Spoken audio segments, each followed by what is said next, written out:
Welcome to the Big Bets on Campus podcast presented by DraftKings Sportsbook. This is the Group 5 Deep Dive. I'm Mike Calabrese, joined by my Action Network co-host Duck. We're going to get into everything in the G5 here in Week 10 and hit our sounding off segment. I'll do a quick accounting, by the way, of my picks in recent history here under the Group of 5 Deep Dive banner. It's not been great. Actually, my picks have been turbo dog shit. Let me just get this out of the way right away. There's been some bad breaks, some bad looks. It doesn't matter. Nobody cares why you get it wrong. You're wrong. You have to deal with it. Luckily, we have a bad beats hotline, 959 bad beats. It's your God-given right as an American, as someone listening to this podcast, to call me a candy ass, to call me a non-ball knower, a square, a chump. That comes with the territory. That being said, I get to have a bit of a rebuttal here. I'm just as mad about my bets losing as you are because I've lost my hard-earned money on it. I've also had to deal with bets that I thought were decent and then just watch them just go up and smoke right in front of me. Stats of War, a.k.a. Parker Fleming there on Twitter. He does that little graphic every week on Sunday morning. Did we get beat that bad? ? Where he gets into the net success rate. The third weirdest loss, according to that metric, Buffalo against Akron on Saturday. Let me just go real quick on Pete Lembo. I'm sick of carrying your goddamn water, Pete. You really screwed me on this one. 5 giveaways, a fake field goal gone wrong. I thought you were a special team savant. We'd spend, half of August talking about max special teams for no reason in particular, I guess. That, good special teams can go bad special teams make all their kicks. They also got stuffed on 4th and 1 at the Akron 32 against an Akron defense made up of, misfits of. I can't even get into how bad their defense should be on paper, but apparently when they needed to, they got stops, they got off the field. You also lost to a team, this is for you, Buffalo, that went 2 for 14 on third downs, 2.3 yards per carry. You lost that game somehow. So not only was that bad news for me, when you look at the rest of my card, FAU 3 giveaways, Missouri State 3 giveaways, but I want to save the one that was most frustrating for last, which, I went 0 for 2 on my best bets last week. As I mentioned, feel free to call into the hotline, throw some more dirt on my grave. The App State Old Dominion over. You ready for this? App State, touchdown taken off the board for an offensive pass interference call. It was a rub. They called it pass interference, whatever. Next play, interception in the end zone, of course. App State, an interception at the Old Dominion 12-yard line. On the other side, Old Dominion gets it 2nd and goal at the Mountaineers 1-yard line. What do? Penalty, and then they throw an interception. They also missed not 1, not 2, but 3 field goals in that game. 833 total yards of offense and only 45 points. That's under porn, just unadulterated. You should have to put in your driver's license in the state of Texas to be able to watch the replay of that game. That's how bad it was. So all that off my chest here. I'm going to kick it to you, Duck. I know that we have not been trending in the right direction. I'm frustrated. You're frustrated. It just makes us work harder in terms of our research. And sometimes you just run cold. I've been running real cold. I deserve the heat that I'm getting. Please continue to listen. Please continue to comment. Throw, anything you want at us, as long as it has a 5-star review there in the App Store. Duck, what are your thoughts on recent history here on the pod, and what are you sounding off on before we get into Week 10?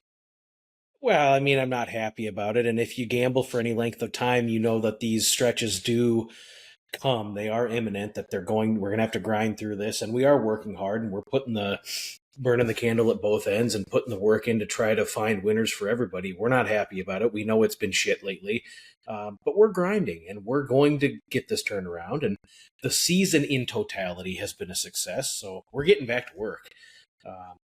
My sounding off tonight, Clay Helton. The clock management at the end of that one, for those that were unaware, was atrocious. Georgia Southern, Ark State, we had the over. It didn't hit. 38 points in the first half, 45 points with 9 minutes left in the third quarter. Both teams ran cold. At one point, the live over-under was 76.5. Down 31-21 with 9 minutes left. Georgia Southern goes on a drive. The Eagles get down to the Arkansas State 13-yard line with 6 minutes to go. Down 2 scores. They have absolutely zero urgency. They run 8 plays from inside the 13-yard line. They are all running plays. There's no urgency. There's no pace. There's no timeouts called. There's no pass plays. They just don't give a shit. And they kick a field goal with 2 minutes left to go. Of course, they don't get the ball back.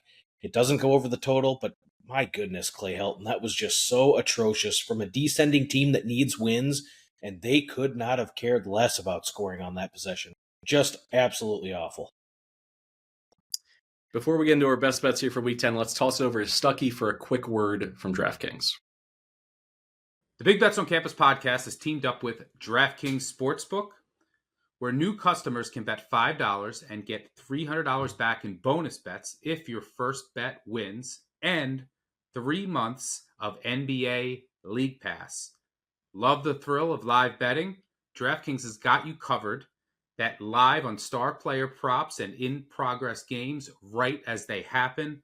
To get started, use promo code BBOC when signing up with DraftKings. Again, use code BBOC when signing up and bet $5 to get $300 back in bonus bets if your bet wins, plus 3 months of NBA League Pass. The crown is yours. Thanks, Duck. Now, as we turn to our best bets for this week, we have a reminder for you if you'd like to tail anything that you're hearing in today's episode. They're going to be quick slip links in the podcast and video description. It's going to allow you to populate your bets in your sports book of choice, or you can go to visit actionnetwork.com/bet now. Or even better, sign up for Action Pro, where you'll immediately get notifications anytime an Action Network expert tracks a pick, so you're going to get the best plays at the best prices. Right now, use promo code BBOC20 when signing up for $20 off an annual subscription. So if you don't have Action Pro yet, now is the perfect time to do so. Go in, use the code BBOC20 to get on board. All right, Doc, I'm going to come out firing here. I'm going to go to a tried and true part of this pod, which is over on UAB football games. 64.5 between the Blazers and the UConn Huskies. Overs, as I've talked about, really since I started on this show years ago, it needs three elements. It needs pace, it needs explosive offenses, and it needs defenses that lack fundamentals, and they just give up big plays. Now, together, UConn and UAB, UConn 6-2 to the over this year, UAB 5-2. They're both top 10 in terms of average points beyond the closing total. So they've been blowing past these numbers throughout the season. So why is this one hanging in the mid-60s? That's a reasonable question to ask if you're out there listening to this pod. It's because of the pace. UConn's 47th in seconds per play, 65th in plays per game, and season-long numbers for UAB are in the same neighborhood. But what did Mort do in his first game as the head coach in that big upset against Memphis? He used his pace to protect his defense. He knows that his defense is horrific. So what he did was he dropped it all the way down into the, over the 30-second threshold, which is just about as slow as you can go in terms of pace in modern college football to protect that defense. So what do I need UConn to do in this one? I need them to set the pace in terms of scoring so that UAB has no choice but to play catch up. Can they do it?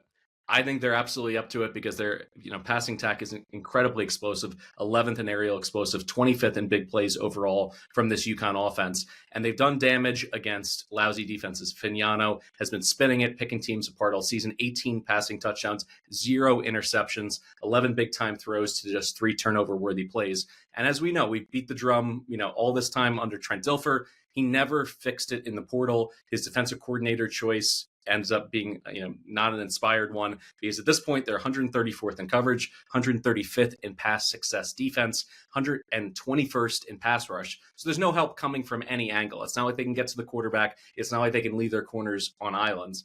And when you get the ball, you automatically get points against this Blazer defense. They're giving up 3.5 yards per drive, which is 134th in the country.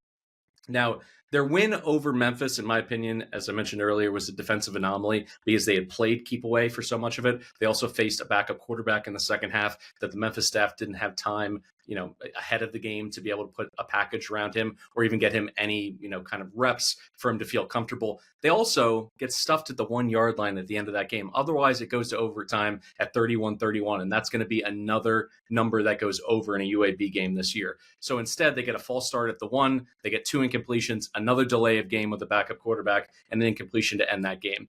So in terms of games going over, I think UAB is still one of the safest bets out there on the board in terms of taking overs. And finally, I like the UAB offense, whether it's Ryder Burden or Kitten in this game. It's unclear who's going to be the starter. I like both of them. Corey Milliner, one of their star wide receivers, he basically stepped away from the team after 3 weeks. He was averaging a touchdown per game, over 90 yards receiving. It looked like he was just going to pack up his stuff and go to the portal. But then Trent gets fired, and all of a sudden he's back at practice, and Mort is saying there's things that he needs to do to get back on the field. Well, he's been practicing this entire week, so the likelihood of him playing increases by the day. And if you add him into a receiving core that's already really dangerous, I think that's going to be interesting against a UConn defense that allows a very high completion rate. They try to keep things in front of them, but they struggle to wrap up. when it comes to tackling. They're outside of the top 100 there, and that's why they lost to Rice. Rice just ran the ball. They missed 28 tackles against the Owls. Owls, gouge them for 300 yards on the ground.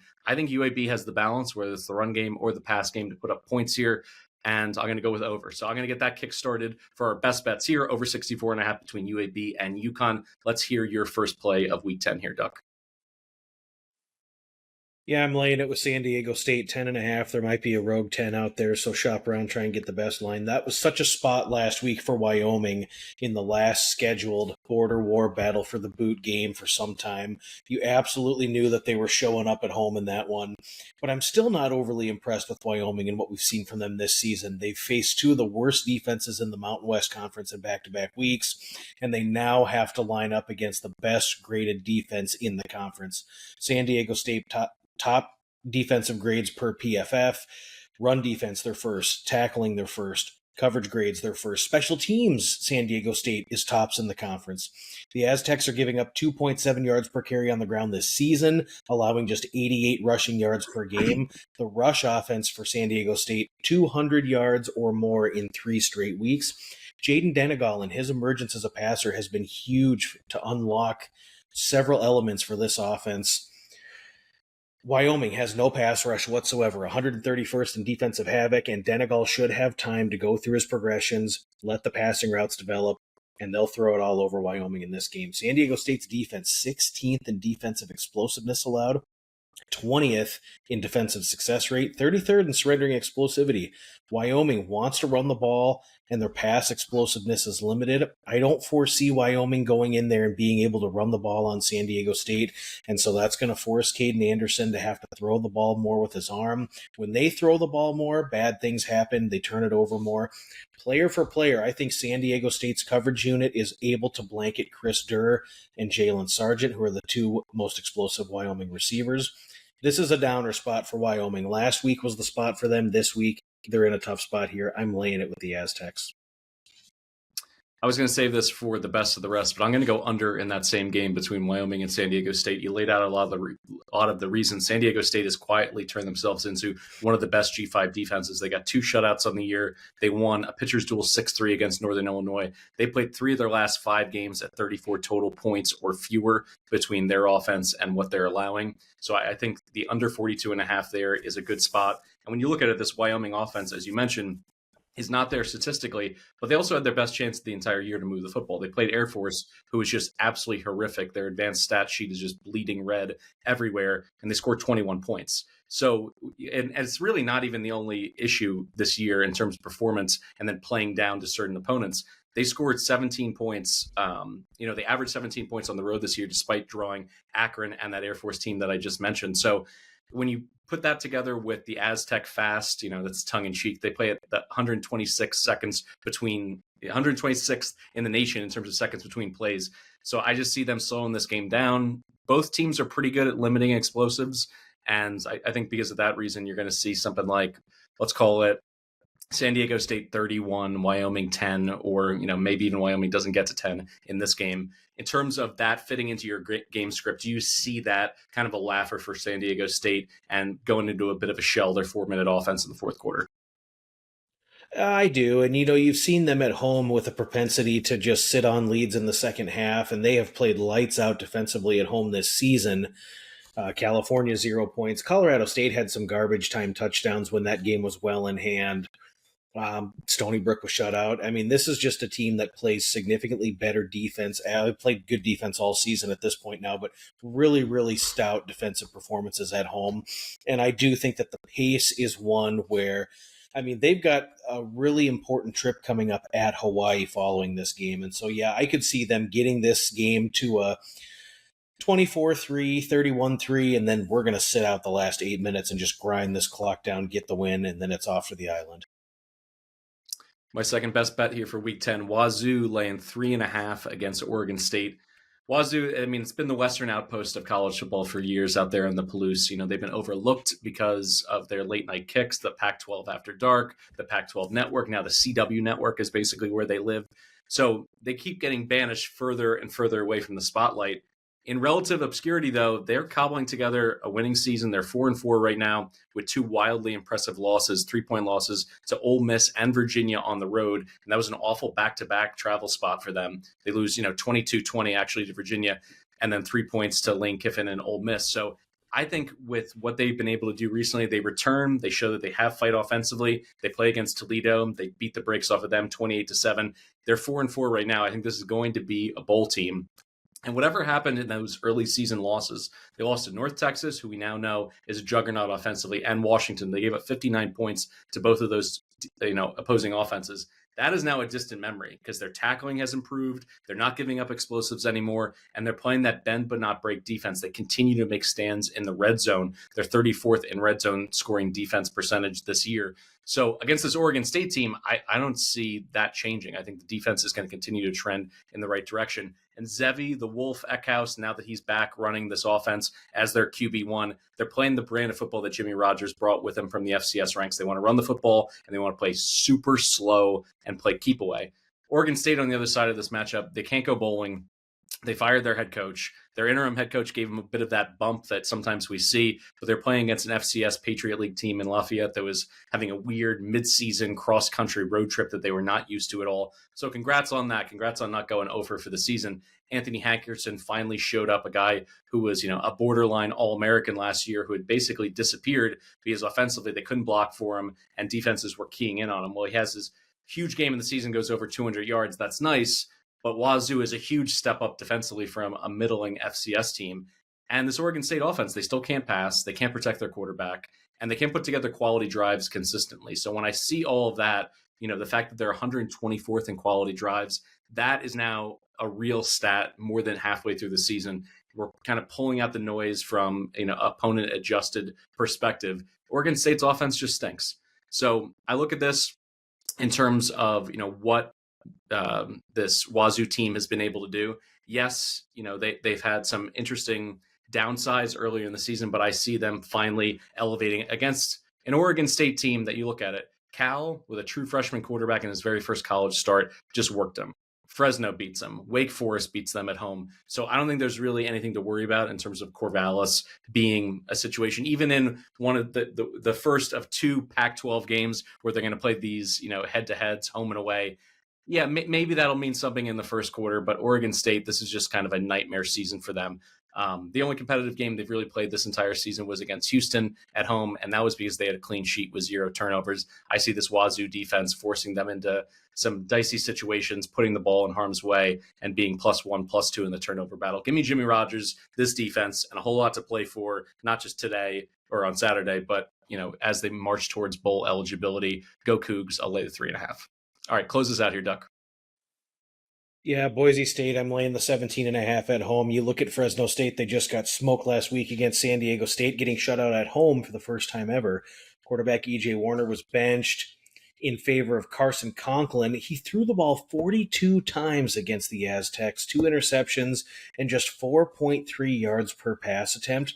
Fresno State is void of an identity right now.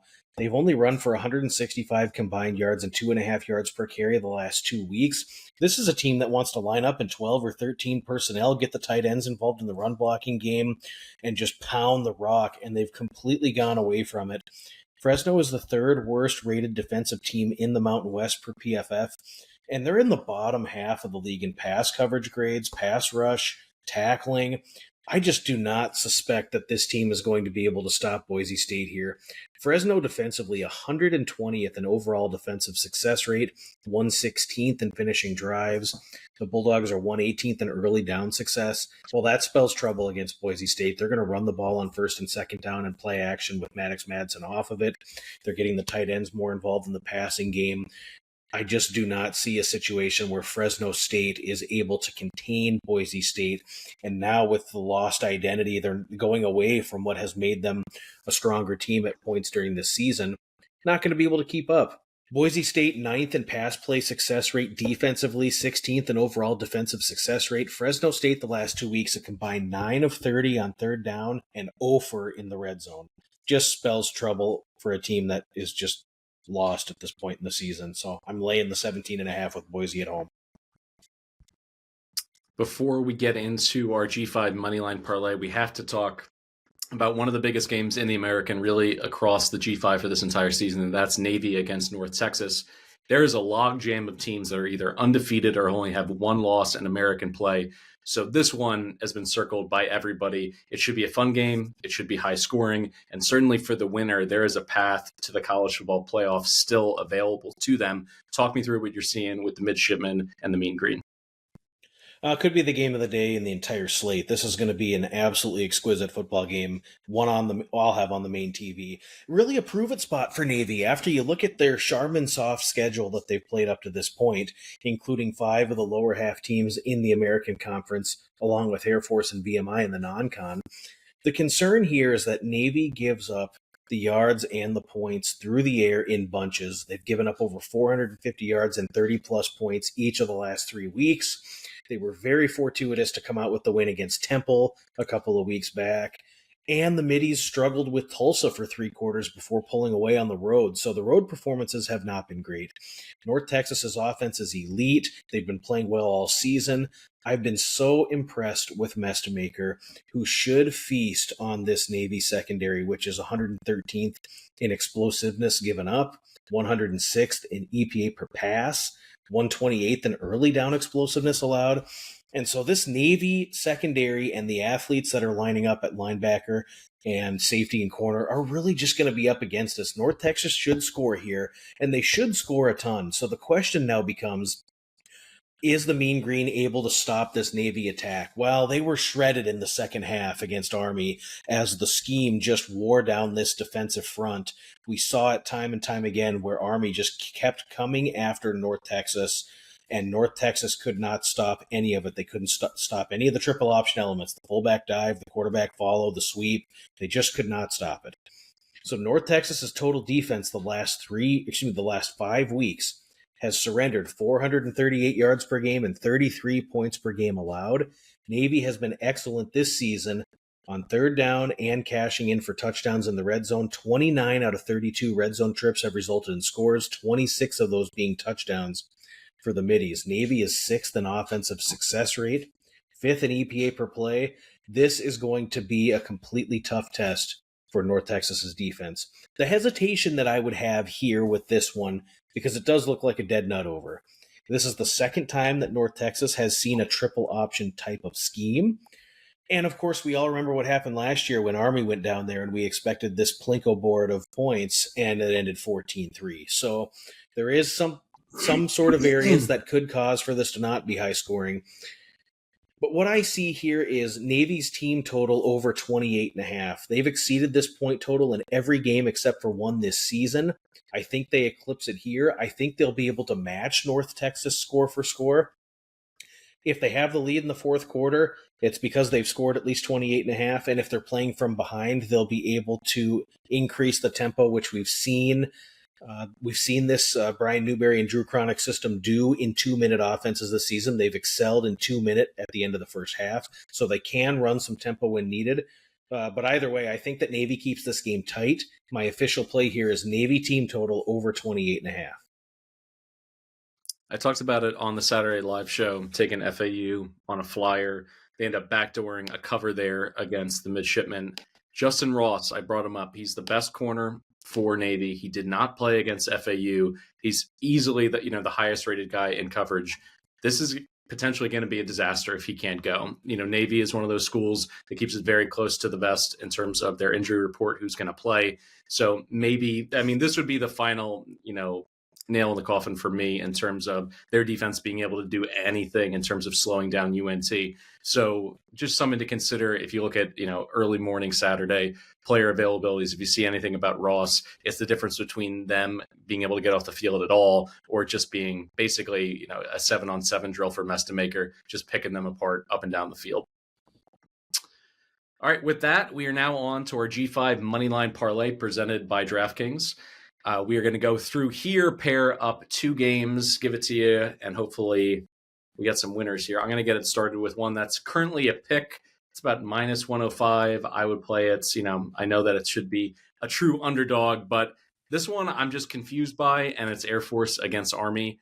And the cap is pretty simple. I'm on Air Force in this spot because the argument for unders and close games when service academies are battling for the Commander-in-Chief trophy is that they have familiarity with one another. They see exactly what their opponent is going to run in practice every single week. That's just no longer the case. That was old narrative. That's 2010 thinking. In terms of 2025, whether it's Navy or whether it's Air Force, they're doing different things, sophisticated things with their passing attack. Because Air Force really has two offensive settings. They have their traditional flexbone triple option, which they can run from under center, pistol, from the shotgun. They blend in elements there. But then they also have a downfield passing attack that they can get into. And Army doesn't have that at all. So let me focus more on this Falcon offense. Sarka is on pace to finish with the second most passing yards by a Falcon starting quarterback in program history. And last week was a good example of if the running game's working, they'll just keep going. So they're playing Wyoming. He only throws it 8 times. They ran the ball for 330 yards on the ground. He's averaged as a starter this year 17 pass attempts per game. And Army has no pass rush whatsoever. They're going to have no answers to be able to get to him. So if they do flip it into the pistol or into the shotgun and let him just work, I'm seeing him going for over 200 yards again. And I haven't liked this Army offense really since Captain America, since Bryson Daly, finished his time there. He was one of my favorite college football players of all time, certainly with the gambling implications as well, and how they closed out winning the American championship in their first year there. He was phenomenal. He gave them such an ability to close in the red zone, get into the end zone. They also had a little bit of fight in terms of their play action game and pushing the ball downfield at times. This Army offense this year without him, it has one setting. It's run, run, run, but they're outside the top 60 in terms of success rate on the ground. They're dead last in big play creation, and that makes it much more likely for a dreadful Air Force defense to get off the field. They're at least going to have opportunities. This Army offense is built to get into those 3rd and 3s, 3rd and 4s, manageables. If they don't get it, going for it on 4th down. You're giving an Air Force defense that has given up explosives left and right this season an opportunity to get turnovers on downs, or an opportunity to kind of flip the field position if they can get you into a 4th and 5 and you don't want to go for it. So what I look at here is this Air Force defense that has gotten just a slight tick better as the season's gone on. They held Navy to 34 points. I know that doesn't sound great, but their situational football was much better in 3rd down and in the red zone. So I think all they have to do is hold Army below 31 points, and their offense is going to do the rest here. Air Force can make a bowl game if they get hot. They have so much to play for. I think that they are the class in this game. And like I said, it's old school mentality in terms of a service academy via service academy that, this will just be 3 yards in a cloud of dust, a 13-10 kind of football game. That's not the case with this Air Force team this year. I like their coaching staff. I like their quarterback. I think they get it done and score a lot of points. What are we pairing this up with for our G5 Moneyline Underdog parlay? Yeah, Coastal Carolina, they're 5.5-point dogs, plus 172 on the money line. Coastal has really found something since inserting Samari Collier in at quarterback. He's thrown the ball well and added a recent running element that has ignited Coastal Carolina's once pedestrian attack. It was really, really rough, but the last couple of weeks, they've really found something here. So then now the Chants, 2 best offensive performances of the season have come in the last 2 weeks. And they now line up against the Marshall defense that's 109th in defensive success rate, 123rd in defensive finishing drives, 125th in defensive EPA per play, and now they're on the road. Marshall did have a couple flashy performances the last couple of weeks at home.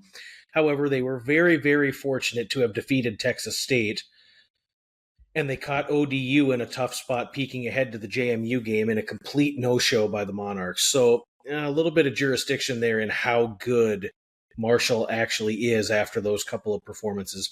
For how bad Coastal Carolina has played this season, they have been decent against the pass, ranking 44th in pass EPA and 49th in pass play success rate. And now Marshall, again, has to go on the road. I think this is a spot for Coastal to really step up and jumpstart the rest of their season at home on Thursday night. They're going to get the crowd into it. They're going to have a good environment. Coastal can hang in there, and I give them about a 50-50 chance to win this game on the field. My power ratings have this lower. I think Coastal's live in this one, so give me the Chants on Thursday night. Great shout out on Collier. He absolutely makes a difference. And this is the time of year, whether it's guys packing it up, trying to save, red shirt and eligibility and not play, or they're injured. You're seeing it all the way up to programs like LSU. Harold Perkins Jr. is like, what am I doing here? Like, it's time to just think about the NFL draft or the transfer portal. Like, people are shutting it down or getting new opportunities. And Collier is a great example. And offenses and defenses can look, radically different from September to, the end of October and November. So I think that's a good call out. You put these two plays together, the Shots and Air Force, even with Air Force basically, they're going to probably close as a favorite. It's still going to be north of 4-1. Go over to DraftKings, get the parlay started there. All right, that's it for our G5 Moneyline Parlay presented by DraftKings.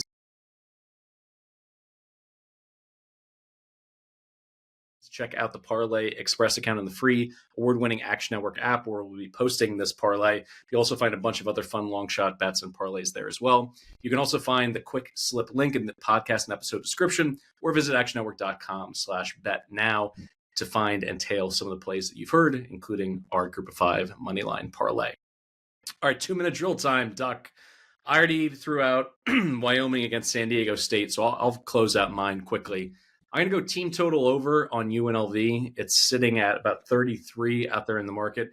I think you'd be hard-pressed to find a quarterback who has made himself more money in the past 2 months in terms of market value for the upcoming portal than Anthony Calandria. He's had 4 games with 3 touchdowns this year. He's on pace for 2,800 through the air, 700 on the ground, 28 total touchdowns. He's the perfect trigger man for this offense. And the top 2 offenses that New Mexico has faced in the Mountain West Conference, San Jose State and Boise, they dropped 35 and 41 on them, respectively. I think this number is sub 35 because they're coming off their best game of the season defensively. They really put Utah State in a box, holding them to 14 points. By playing keep away, though, and this is what's key, they held the ball for 38 minutes in that game. They're also 2 for 2 on 4th down to continue drives, keep the ball away from the Aggies, 2 separate 7-minute drives in that game. This is where the UNLV defense comes to my rescue in terms of their offense going over, because their defense will not allow you to play keep away because they play Matador defense. They're 133rd when it comes to surrendering big plays. They're 103rd in tackling, 131st in success rate allowed on the ground. Penalties have also been a huge problem for the running Rebs. They're the 4th most penalized team in the sport. So you're moving the ball downfield quickly. They want to get it back to them. They want to play in shootouts. They gamble for punch-outs and interceptions as well. They're 6th in takeaways with 16 on the year. So in terms of, a high-scoring game, they give me everything that I want. They're either getting the ball back for their team and their offense with a quick turnover, or they're letting somebody get into field goal range or scoring a touchdown quickly. Weather, by the way, always something to consider in the land of enchantment this time of year, late October. It's going to be perfect. It's going to be 60. It's going to be sunny. There's going to be no wind. Over on the team total, I'd play it up to 33.5. And then my last one for the 2-minute drill, FIU catching 3. If you remove Sam Houston State and UTEP, who are total abominations in Conference USA, and you look at the other 10 teams in this league, as underdogs in conference play, the Dogs are 12-4 against the spread with 8 outright upsets.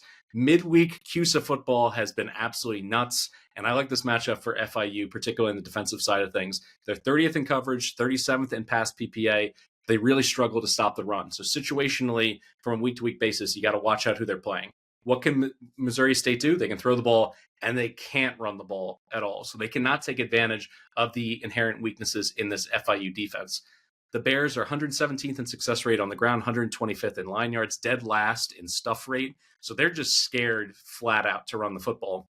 And they throw it a ton, 31st in pass rate in the entire country, and they become even more one-dimensional with Jacob Clark back in the starting role. He just threw it 44 times against New Mexico State, and he's an absolute statue from the pocket. If you watch this guy play, he made Drew Bledsoe look like Lamar Jackson. Like, it's unbelievable that he just gets back into like his little mini drop back 2 or 3 steps out of the shotgun and just stays right there. It's why he's taken 4.4 sacks per game in games that he's started and finished.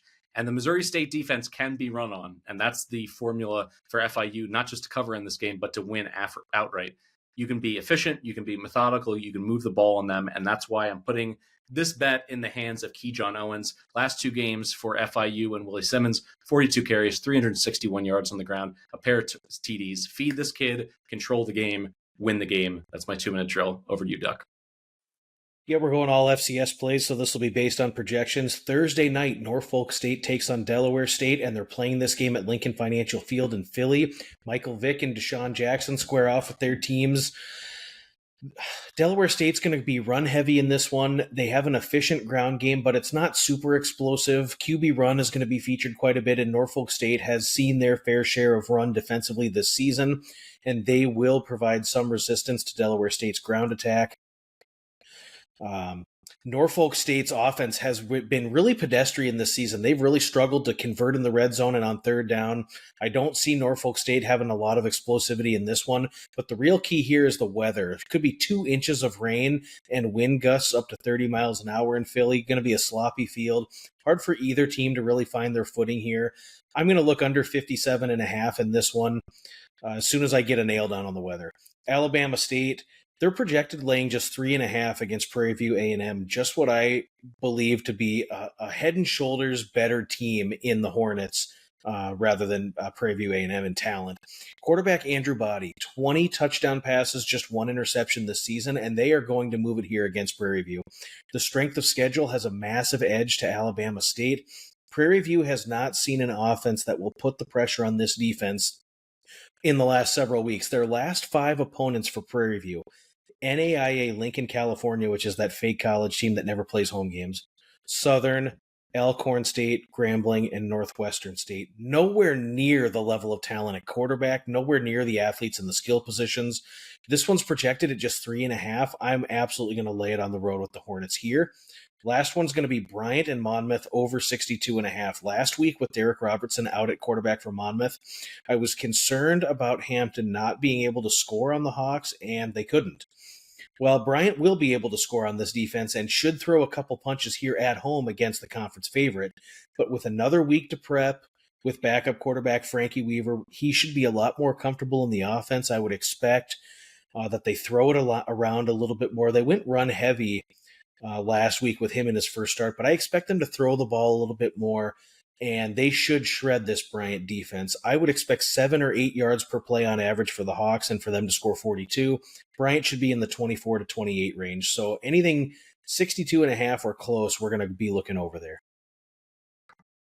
All right, time to close things out with our tug-of-war. Duck, I am on your 5-yard line here, and just to be fair, because you've given me some, picks where I get to pick the game, and you're like, I'll defend whatever side, because sometimes it can be difficult to find, a game that we're clearly on opposite sides of. I'm going to return the favor to you, and then you throw Diego Pavia in my face. My sweet Diego, I have to fade him to be able to win this seasonal tug-of-war against you. But I'm going to do it. I'm going to take Texas in this one. I already put in the action app, by the way, a parlay north of 3-1 with Vandy and under. I still like the under either way. I went through the research. I feel like I can make my argument, but you get to start first. Why is Diego the man to get this road victory in the SEC for you? Well, we are looking at possibly Vandy's toughest test of the season on the road against an elite-level Texas defense, and Vandy has done nothing other than rise to the challenge in every other situation this year and really should be considered at large for the college football playoff. If you look at Texas, they do grade out well in nearly every defensive metric. The one chink in the armor for Texas is early down success, where Vandy thrives. First and second down, running successful plays to put this team in third and short, where they're converting 53% this season on third down. And because of the early down success, they've had creativity in the playbook for Vanderbilt. They've been able to do some things and have some unique calls because they have had such tremendous early down success.